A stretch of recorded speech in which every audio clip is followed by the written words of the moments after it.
Moi, je pense que si cet atelier n'avait pas eu lieu, si on n'avait pas projeté de parler donc de la protection du domaine scolaire, il fallait forcément passer par là.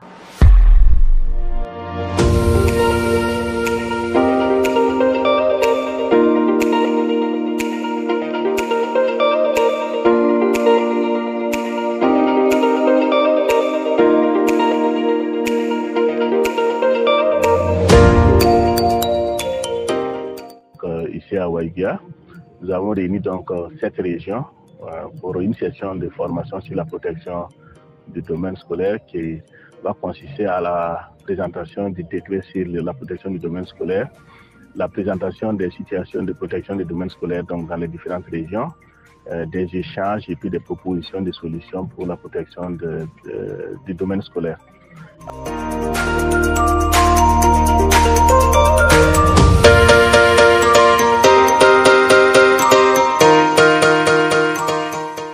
Alors, comme vous le savez, nous avons un domaine scolaire qui fait l'objet donc d'intrusion, l'objet de violation, alors que ce domaine scolaire-là est censé être un lieu propice qui devrait assurer toute la quiétude nécessaire pour assurer les apprentissages.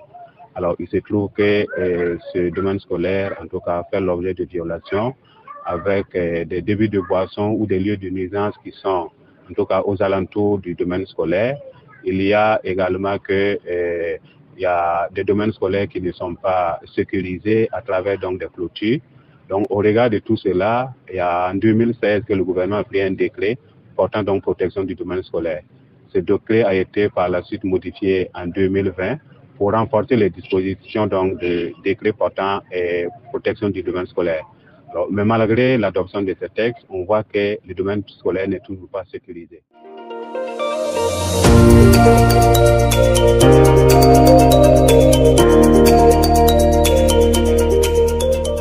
Alors là, en tout cas, les échanges sont bien nourris, les propositions ont été faites dans toutes les provinces, résumées donc par les chefs de service donc protection scolaire au niveau de la région.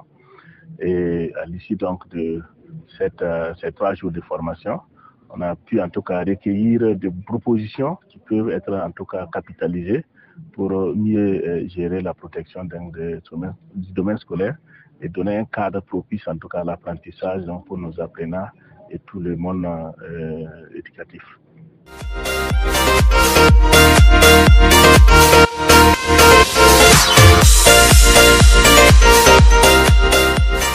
C'est pour cela que nous avons invité effectivement les représentants des directions régionales. Nous avons également invité la mairie de la commune de Waïgia. Nous avons invité la police municipale, qui sont des acteurs clés dans la sécurisation donc, du domaine scolaire. Donc, c'est également une rencontre qui va nous permettre donc, de discuter du rôle des acteurs. Vous savez que le personnel administratif au niveau des lycées, ça constitue des acteurs. La direction régionale, la direction provinciale, ce sont des acteurs. Mais il y a également des acteurs externes, comme par exemple la sécurité, comme les communes, qui ont en tout cas un grand rôle à jouer donc, dans la sécurisation donc, du domaine scolaire.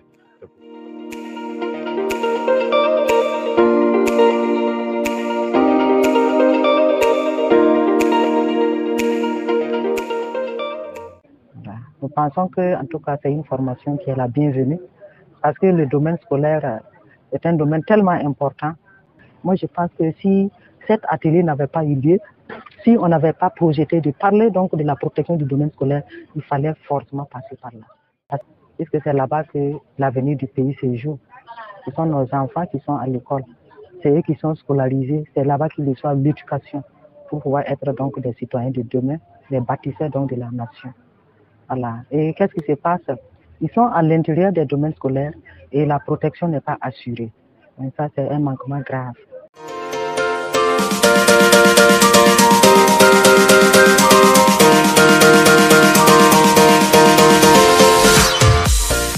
L'appel à lancer, c'est d'appliquer les dispositions effectivement du décret, parce que le décret est quand même très clair par rapport donc à la protection du domaine scolaire.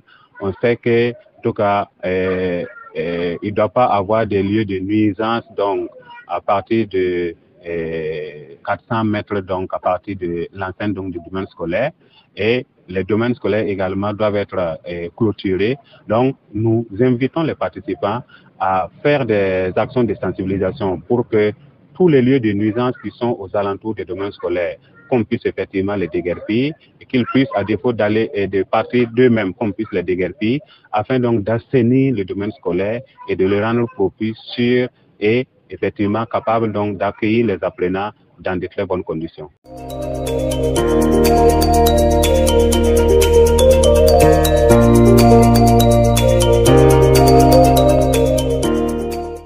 Au niveau des parents, c'est d'abord de prendre conscience eux-mêmes que l'école est un domaine sacré, inviolable. Donc, il faut la protéger. À l'adresse des élèves, il faut qu'eux-mêmes sachent qu'ils doivent contribuer même à protéger leur lieu de séjour. Parce que c'est leur lieu de séjour. Et quand ils quittent la famille, c'est à l'école. Ils passent la plus grande partie de leur temps à l'école. À l'adresse des enseignants, les enseignants ne peuvent même pas dispenser les cours de façon correcte si l'école n'est pas protégée.